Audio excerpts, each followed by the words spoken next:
পবিত্র জুমার দিনে সর্বপ্রথম মসজিদের ভিতরে আগমন করে যে ব্যক্তি পবিত্র জুমার দিনে সর্বপ্রথম মসজিদে গমন করে, আসমান থেকে আল্লাহর এক নিয়োজিত ফেরেশতা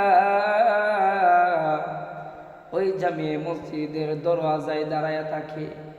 আর যে ব্যক্তি সর্বপ্রথম আল্লাহুম্মা আফতাহলি আবওয়াবা রাহমাতিক বলে মসজিদের ভিতরে প্রবেশ করে, আমার আল্লাহ পাক রব্বুল আলামিন ওই বান্দার আমল নামায় একটা উট কুরবানির সওয়াব দান করিয়া দেয়। শুধু তাই না, আল্লাহর ওই প্রেরিত ফেরেশতা তার লিস্টের ভিতরে সর্বপ্রথম ওই ব্যক্তির নামটা লিখিয়া নেয়। যেই ব্যক্তি দ্বিতীয়তে প্রবেশ করে, আল্লাহ একটি গরু কুরবানির সওয়াব দান করিয়া দেয়।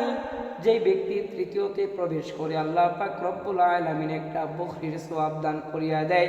এইভাবে ধারাবাহিকভাবে যারা মসজিদে আসতে থাকে, একটার পর একটা সওয়াব তাদের আমল নামায় যুক্ত হতে থাকে এবং একজনের পর আরেকজনের নাম লিপিবদ্ধভাবে লিস্টি হতে থাকে।